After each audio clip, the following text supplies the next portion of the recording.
किसी के हाथ पाँव, किसी की आंतड़ियाँ, किसी की गर्दन, किसी का कुछ नहीं मिल रहा है और उस बंदे की डेड बॉडी घर पर जा रही है, हमारे पास से निकलते हमारे भाई के, हमारे साथी के। एक पल के लिए तो हताशा होती थी कि हमारा साथी गया, लेकिन उसका बदला लेने के लिए फिर खड़े हो जाते थे हम डबल जोश के साथ। ट्रिप जो चाहे व्यक्तिगत कोई आदमी हो या कोई देश हो, जब उसकी ताकत नहीं होती आमने सामने की लड़ाई की तो वो अच्छी हरकत करता ही है, उसमें कोई शक भी नहीं है।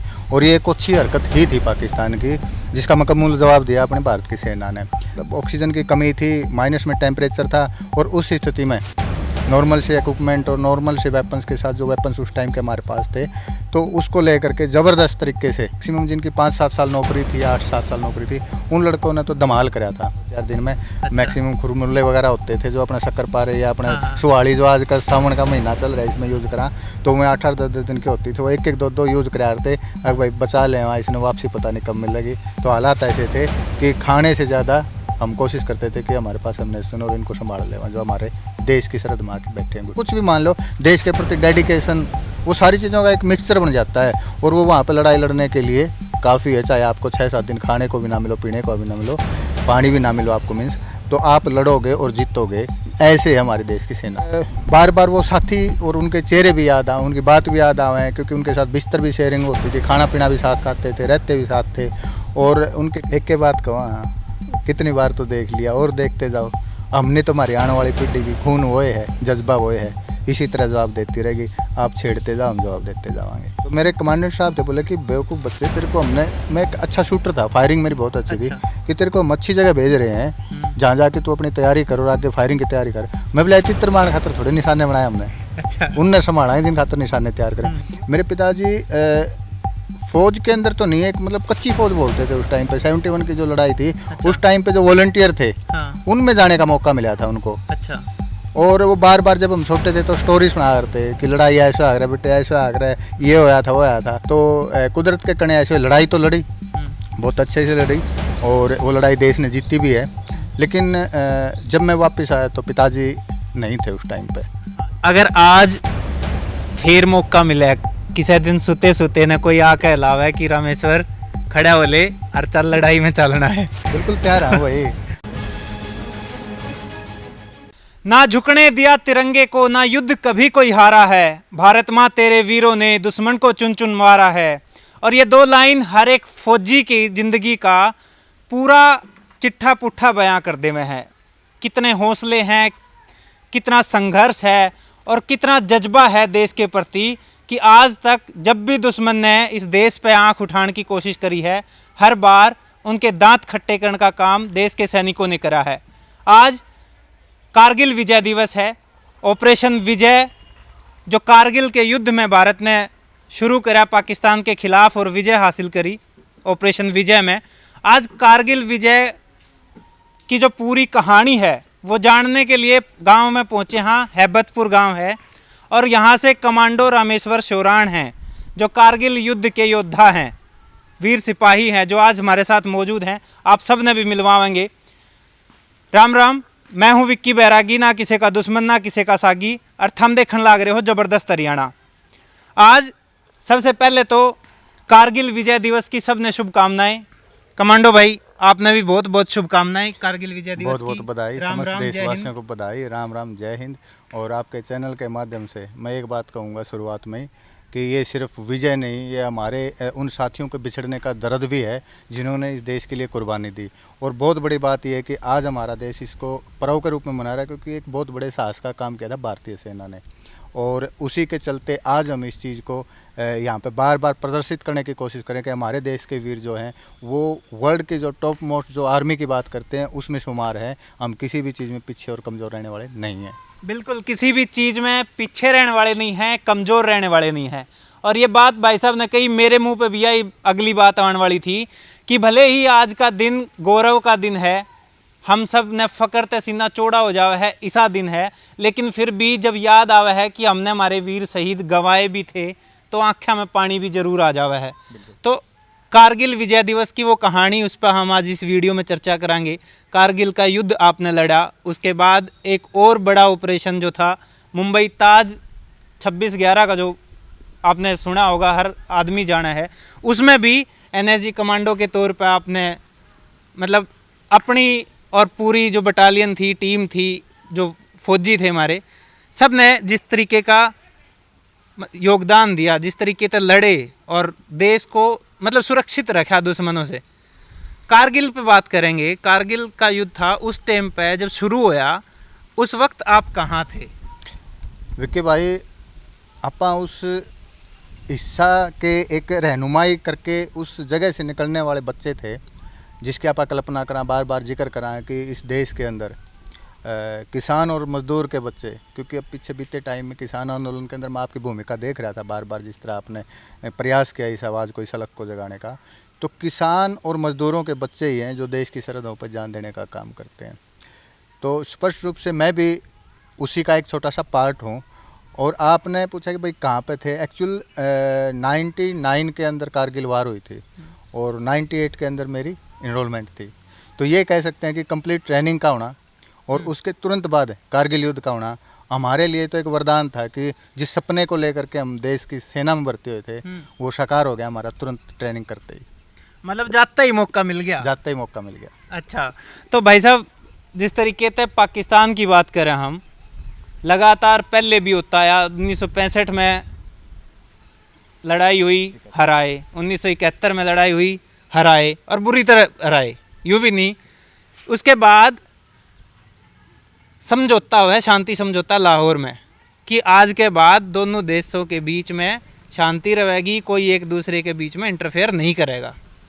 लेकिन समझौते के बावजूद जब ओछी हरकत हुआ है, इस तरीके से बिना बताए जो पाकिस्तानी सैनिक थे घुसपैठियों के तौर पर देश की सीमा में घुसे हैं, और उस वक्त जब गर्मियों के मौसम में ऊपरी पोस्ट तय पीछे आ जावे हैं दोनों ही देशों की सेनाएं, उस टाइम पे भारत में घुसे। और जिस मंशा से घुसे सब जाने हैं कि लद्दाख और कश्मीर के बीच में दूरीकरण करण का जो मकसद था, कनेक्शन काटने का जो मकसद था।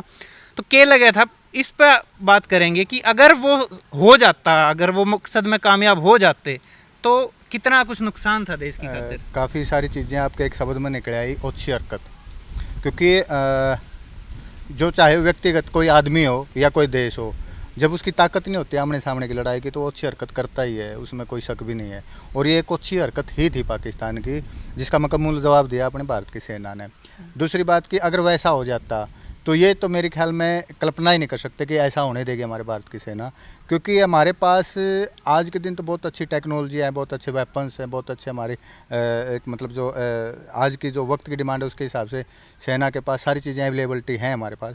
लेकिन 1962 के अंदर 62 की जब लड़ाई थी तब भी हमारे देश के पास क्लॉथिंग नहीं था, मतलब जिसको हम कपड़े बोलते हैं ठीक से पहनने के, बर्फ़ के अंदर लड़ाई लड़ने के।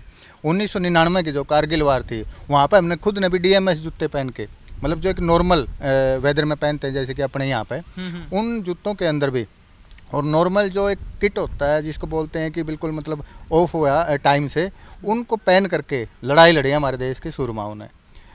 बड़ी बात यह है कि हमारे को ना तो टेक्नोलॉजी की ज़्यादा सी नीड रही है कभी भी, और ना ही हमारे पास उस टाइम पे काफ़ी जो लड़ाइयाँ हुई हैं 62 की, 65 की या 71 की बात करें तो वेपन्स उस लेवल के रहे कि भाई जो आज के मतलब आज क्या उस टाइम के हिसाब से मैच करते हों। तो भी हमारे देश के जो सैनिक हैं ना वो लड़े हैं, और लड़े नहीं जीतते हैं, क्योंकि उनके अंदर जज्बा है। हमारे देश के अंदर सबसे बड़ी बात यह है कि जिस टाइम पर ऐसी कोई आपत्ति आवे देश के ऊपर, तो सैनिक तो सरहद पर लड़ा है और देश है ना जो वो यहाँ पे बैठ के लड़ा है। और इसका हमने अपनी आंखों से देखा और अपने जीवन के अंदर जिया है, क्योंकि एक उसी टाइम एक इंसिडेंट हो गया था और मेरे को ऐसे सर्कमस्टांसेस हो गए थे कि मेरे को घर पे आना पड़ गया था कुछ दिन के लिए, और मैं वापस गया ना 2-4 दिन रह के, तो ट्रेन के अंदर जो एक भावनात्मक जो प्यार प्रेम अननोन लोगों का जिनको हम जानते नहीं, वो सिर्फ एक यूनिफॉर्म के लिए था कि भाई हमारे सैनिक और ये सरहद पर लड़ रहे हैं।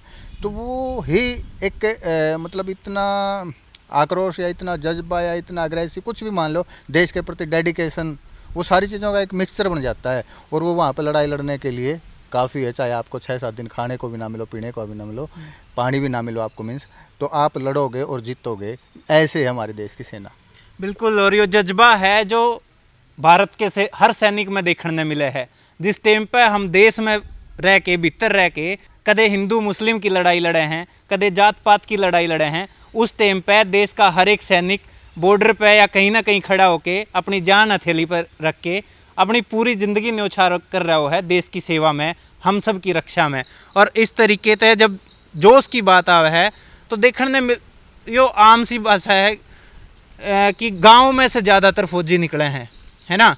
और 1999 में जब कारगिल की लड़ाई हुई उस टाइम पे हमने हरियाणा में बहुत सारे गांव, मैं तो शायद बहुत छोटा था लेकिन सुने हैं किससे कि बहुत सारे गांवों में जिस तरीके से शहीद आए या किसी के हाथ कट गए, किसी के पैर कट गए, इस तरीके से जब जवान वापस आए तो एक अलग ही माहौल था उस टाइम पे। तो पहले तो गांव की भूमिका कितनी, क्या कुछ है फौज ने देख के, युवाओं ने देख के? अपने गाँव का ना एक सिस्टम है हरियाणा प्रदेश में, हाँ उरे की बात करांगे कि कोई भी बच्चा थोड़ी सी मेहनत करता दिखे या थोड़ा फिजिकली या थोड़ा सा एक उसके अंदर स्ट्रेंथ बनती दिखे, भाई हाँ ताकत है या इसके अंदर कुछ जज्बा है, ये कहीं ना कहीं अड़ने वाला लड़ने वाला बच्चा है, तो सीधी सी एक के बात करने लग जाए उसके यारे प्यारे चाचे ताऊ बड़े भाई, बोले छोरा फौजी बनेगा। अच्छा। मतलब एक इतना ज़बरदस्त इंप्रेशन है इस चीज़ का कि अगर कुछ आम बच्चों से हटके थोड़ा सा भी बच्चा आगे एडवांस करता दिखा है तो सारे के सारे यूँ कहना शुरू करते हैं छोरा फौजी बनेगा।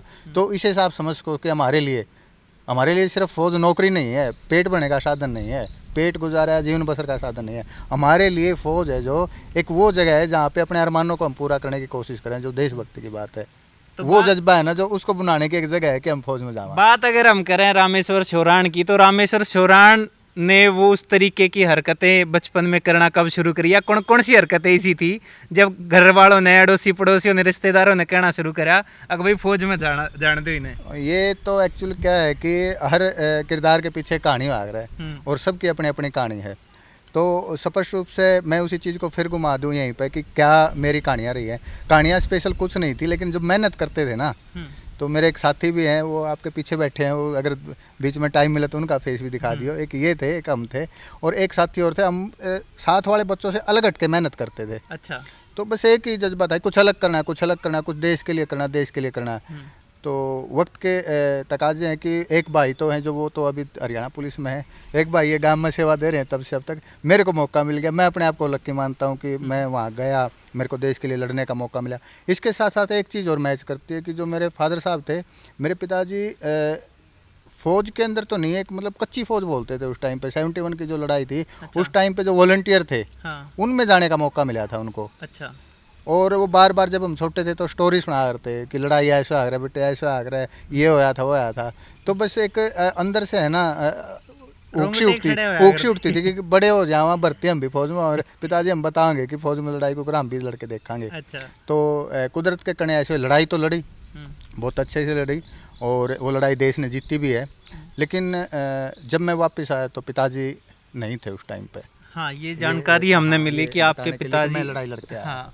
तो ये मेरे लिए बड़ा दुख बड़ा, मतलब एक ये कह सकते हैं कि एक चैप्टर मेरी लाइफ में जुड़ गया था। और वो फेज़ आपने जो उस वक्त जिया, जो हालात उस वक्त के घर पे थे कि पिताजी नहीं रहे और उसके बाद आप आए घर और वापस फिर गए लड़ाई में शामिल हुए, तो मतलब वो जो हौसला था या उस वक्त का अंदर क्या चल रहा था उस वक्त अंदर का तो ये है कि देखो, मैं हौसले की बात आ जाती है तो मैं अपना सबसे बड़ा गुरु, सबसे बड़ा भगवान, मैं कभी कभी नास्तिक भी बोलता हूँ खुद को, क्योंकि माँ बाप से बड़े कोई भगवान भी नहीं होते इस संसार के अंदर। और मैं अपनी माता जी को इस चीज़ का पूरा पूरा क्रेडिट दूंगा, क्योंकि एक छोटा भाई था और माँ थी घर पे जब मैं उनको छोड़ के जा रहा था। माँ बार बार यही चीज़ कह रही थी, बेटे जा, कोई बात नहीं, आपके पिताजी नहीं रहे, कोई बात नहीं, आपको ड्यूटी मिली है, तेरे को ड्यूटी मिली है, जाके देश के लिए लड़। तो एक जो हौसला है ना, वो माँ को देख के भी बहुत, मैं कहूँगा कि अंदर जनरेट होया और ठीक 5-4 दिन रह के और वापस उस लड़ाई में फिर शामिल हो गए जाके। तो वहाँ के माहौल जब सुने हैं हमने कि वो ऊंचाई से पोस्ट से कब्जा करते करते आगे बढ़ने की कोशिश कर रहे, कब्जे करने की कोशिश उस प्रयास में, और हमारी सेना थी वो नीचे से ऊपर जा रही थी उनका सामना करने, तो वो हालात किस तरीके के थे, कितने मुश्किल भरे थे? हालात बिल्कुल मुश्किल भरे हैं, अगर हम उसको सुने आज भी तो वो हालात में मुश्किल में कमी नहीं, लेकिन हौसलों से बढ़ के कुछ नहीं है। पता था कि भाई वो ऊपर बैठे, उनका एक पत्थर भी हमारी गोली से भी भारी पड़ेगा, लेकिन जब आप हौसला और आपके अंदर जज्बा हो और वो स्पेशली देश के लिए हो, तो मेरे ख्याल में वो पत्थर, वो उनकी गोलियां रोक नहीं पाई उस चीज़ को, और बहुत ज़बरदस्त फतेह हासिल करी थी अपने भारत की सेना ने। और मैं तो ये कहूँगा कि जिनकी एज उस टाइम पे, मतलब मैक्सिमम जिनकी 5-7 साल नौकरी थी, 8-7 साल नौकरी थी, उन लड़कों ने तो धमाल करा था।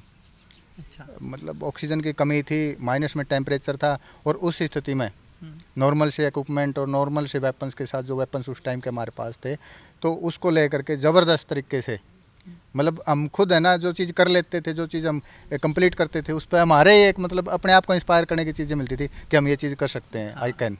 यह कर ली तो हम अगली हाँ भी कर बिल्कुल कर लेंगे। लेंगे, कोई नहीं रोक तो सकता। हर अगले तो ये कदम के लिए हौसला मिला मतलब कर। चलते चलते खाना खाते थे, पूड़ियाँ खाते थे, सब्जी खाते थे, चलते चलते, और कहते थे कि एक या जीत ली, अब अगली पहाड़ी ने देखा भाई कौन सी ने फिर संभाला कौन से बैठे होंगे। खाना किस तरीके तक पूछा करता है, आप बना करता है वो बस क्या वो प्रोसेस? किस्मत ही थी, कभी कभी मिल जाया करता 2-4 दिन में। अच्छा। मैक्सिमम खुरमुल्ले वगैरह होते थे, जो अपना शक्कर पारे या अपना हाँ, हाँ। सुहाड़ी, जो आज का सावन का महीना चल रहा है, इसमें यूज़ करा, तो वो 8-8-10-10 दिन की होती थी, वो 1-1 2-2 यूज़ करा रहे थे। अगर भाई बचा लें वहाँ, इसने वापसी पता नहीं कब मिलेगी। तो हालात ऐसे थे कि खाने से ज़्यादा हम कोशिश करते थे कि हमारे पास अम्नेशन और इनको संभाल लें, जो हमारे देश की सरहद में आके बैठे हैं घुसे हुए। तो कई साथी आपने उस टाइम गंवाए होंगे, देश ने जो वीर गंवाए थे, तो आज जब याद आवे है तो क्या महसूस करो? बिल्कुल, मैंने बैठती वही बात कही थी विक्की भाई आपको, कि बिल्कुल हौसले का और गर्व की बात है देश के लिए कि आज का दिन हम कारगिल दिवस के नाम पर मनावा। लेकिन बार बार वो साथी और उनके चेहरे भी याद आए, उनकी बात भी याद आए, क्योंकि उनके साथ बिस्तर भी शेयरिंग होती थी, खाना पीना भी साथ खाते थे, रहते भी साथ थे, और उनके किसी के हाथ पाँव, किसी की आंतड़ियाँ, किसी की गर्दन, किसी का कुछ नहीं मिल रहा है, और उस बंदे की डेड बॉडी घर पर जा रही है हमारे पास से निकलते हमारे भाई के, हमारे साथी की। एक पल के लिए तो हताशा होती थी कि हमारा साथी गया, लेकिन उसका बदला लेने के लिए फिर खड़े हो जाते थे हम डबल जोश के साथ, ट्रिपल जोश के साथ, कि इस साथी का बदला एक के बदले में 10 मार के लें। तो एक ये जज्बा तो रहा, लेकिन आज जब उन हालातों को याद करते हैं तो भाई बड़ा ये तो रिग्रेट तो फील हो गया, हमने साथी बहुत सारे खोए हैं। बिल्कुल। और उस युद्ध की बात करें तो दूसरे विश्व युद्ध के बाद अगर सबसे बड़ी कोई लड़ाई थी तो वो कारगिल युद्ध चला था भारत और पाकिस्तान के बीच, जिसमें भारत ने लगभग 500 से ज़्यादा सैनिक जो वीर थे वो गंवाए थे, और 1300 से ज़्यादा घायल भी हुए थे।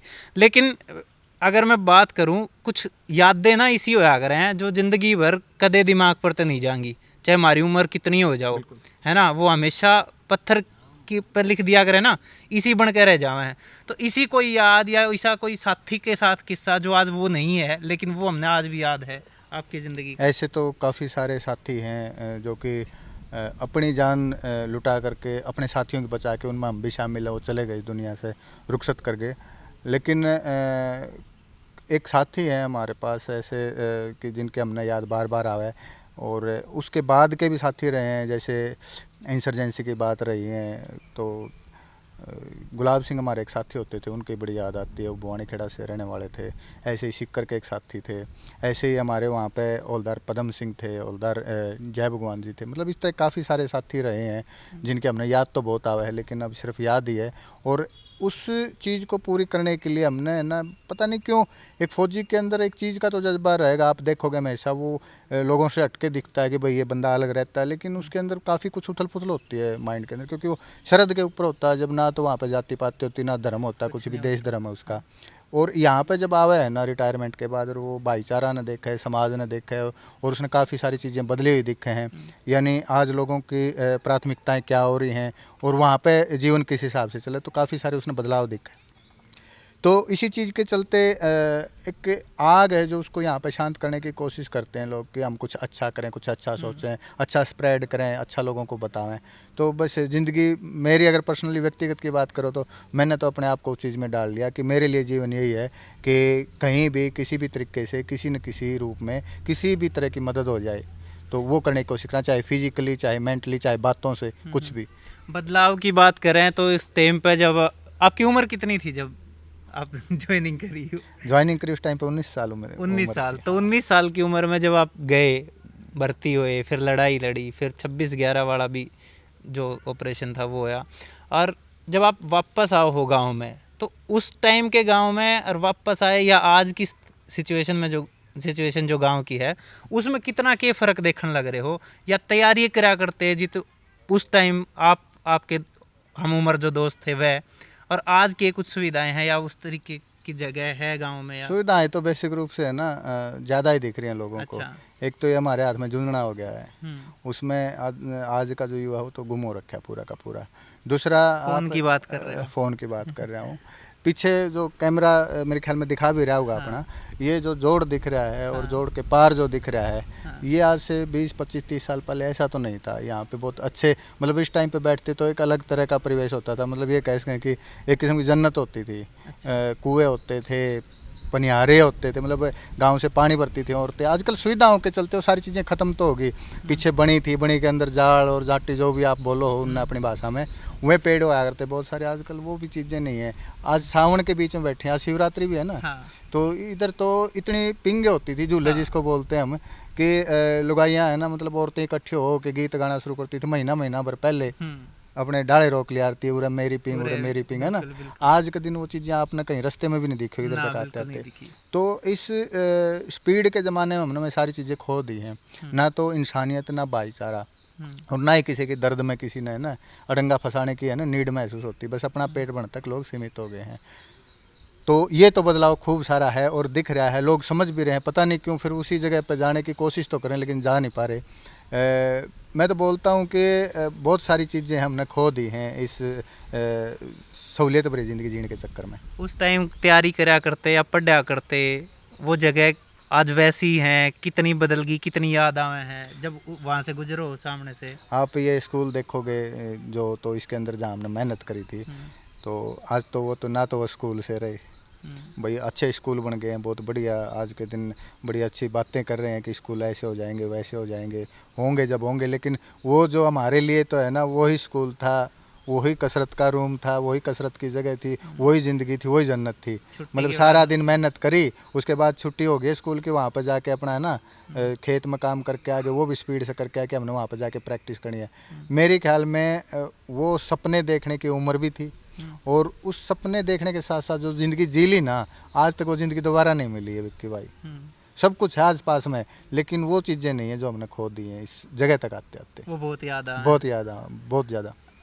एक और जो दूसरी बड़ी घटना थी देश की, और आप उसमें शामिल रहे, 26/11 की बात करूं तो वो जो सिचुएशन थी वो किस तरह का माहौल था, और जो उस पर आप 26/11 था आज हमले बस वो तो ये कह सकें कि एक मौका कारगिल का था, और फिर मैं दोबारा फिर अपने आप को लक्की इसलिए मानता हूँ कि ये चीज़ें कई बार है ना पूरी की पूरी जो भी यानी पूरी सर्विस करके आ जाते हैं। काफ़ी सारे जो हमारे सैनिक साथी रहे पहले भी आजकल भी हैं, उनको ये मौके नहीं मिलते अपने आप को ये दिखाने का कि प्रूव करने का कि मैं देश के लिए कितना जज्बा रखूँ हूँ।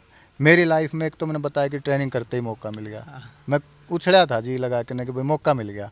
और एक्चुअली इसके साथ एक चीज़ और बता दूं, मेरी यूनिट भी दूसरी बटी थी। अच्छा। जो कि पीस एरिया में थी, आगरा थी मेरी यूनिट। अच्छा। मैंने अपनी यूनिट भी चेंज करवाई थी, यूनिट चेंज करवाई कि मैं वहाँ पर जाऊँगा जो लड़ाई में है। अच्छा। तो मेरे कमांडेंट साहब थे, बोले कि बेवकूफ़ बच्चे तेरे को मैं एक अच्छा शूटर था, फायरिंग मेरी बहुत अच्छी थी, कि तेरे को हम अच्छी जगह भेज रहे हैं जहाँ जाके तू अपनी तैयारी करो, आगे फायरिंग की तैयारी कर। मैं बोला तितर मारने खातर थोड़े निशाने बनाए हमने। अच्छा। उनने संभाला है जिन खातर निशाने तैयार करें। तो मैंने अपनी यूनिट चेंज करवा के और फिर मैं वहाँ पर गया था। अच्छा। तो ये जज्बा ही था, ठीक है। और फिर ये होटल ताज की आपने बात करी मूवमेंट का, जो 26/11 का था 2008 में था, तो वो भी मैं अपने आप को लक्की मानता हूँ कि अक्षरधाम के बाद NSG के पास दूसरा मौका था जिस टाइम पे 26/11 पे अपने जोर दिखाने का कमांडोज को मौका मिला, और उसका मैं एक पार्ट बना। मेरे लिए बहुत मतलब मैं अपने आप को गौरव फील करता हूँ अपने अंदर कि मैं उसका एक बहुत अच्छा हिस्सा रहा हूँ।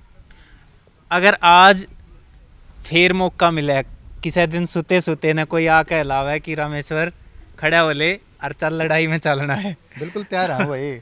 वो तो सिर्फ पता चल जाओ इस तरह की कोई बात है, देश पापत्ती, गांव पापत्ती है, समाज पापत्ती है, प्रदेश पापत्ती है या इंसानियत पापत्ती है, आधी रात ने अलान की जरूरत नहीं है, सिर्फ पता चल जाओ, वॉलंटियर जाओ, किसी को बताने की जरूरत नहीं है, बताने की जरूरत नहीं है। तो आज अगर अब भी छोटी मोटी घटनाएं होती रहे हैं बॉर्डरों पे, लेकिन देश की तरफ जो आंख उठा के देखे हैं या देश की तरफ जो मतलब गलत मकसद जो रखे हैं भारत ने लेके, तो उन पर रामेश्वर शिवरान के कहना चाहेंगे? एक के बात कहो, हाँ कितनी बार तो देख लिया और देखते जाओ। हमने तो हमारी आने वाली पीढ़ी भी खून वो है, जज्बा वो है, इसी तरह जवाब देती रहेगी। आप छेड़ते जाओ, हम जवाब देते जाएंगे। हम छेड़ते जाओ, हम जवाब देते जाएंगे। और ये जज्बा हर एक सैनिक में है, चाहे वो आज रिटायरमेंट आ लिया हो उसमें भी उतना ही है, चाहे वो आज बॉर्डर पर खड़ा है उसमें भी उतना ही है। और ये सैनिक पूरी ज़िंदगी मतलब देश के प्रति न्यौछावर कर दे हुए हैं, भले ही रिटायरमेंट के बाद घर आ जाते हों। आज भी अगर कोई आके कहे है कि देश ने ज़रूरत है, समाज ने ज़रूरत है, गांव ने ज़रूरत है, तो तैयार बैठे हैं। रामेश्वर शोराण की ज़ुबानी हमने कारगिल युद्ध की विजय गाथा सुनी है, कारगिल युद्ध के किस्से सुने हैं, ऑपरेशन विजय की कहानियाँ सुनी हैं, और किस तरीके से मुश्किल हालात में देश ने उस वक्त वो दुश्मन की सेना थी वो पछाड़ी थी और अपने देश की सीमा फिर से सुरक्षित रखी थी, हमेशा की तरह, हर बार की तरह। और जब ये सैनिक वहाँ पर इस तरीके से जोश और जज्बे के साथ अपनी ड्यूटी दे हुए हैं या अपनी शहादत दे हुए हैं, उसका ही नतीजा है कि हम अपने घरों में बैठ के आराम से चैन से ज़िंदगी जीवे हैं, सो पावे हैं, खा पावे हैं। तो हमेशा ये देश इन सैनिकों का ऋणी रहेगा और हमेशा जो शहीद हुए हैं उनके लिए हमारे सर झुकते रहेंगे। हम देखते रहिए ज़बरदस्त हरियाणा, इस तरीके की कहानियाँ किससे हम और सुनाते रहेंगे। इस वीडियो ने लाइक शेयर कर दियो, यूट्यूब पे सब्सक्राइब कर लियो, फेसबुक पेज फॉलो कर लियो। कैमरे के पीछे हिमांशु, राम राम।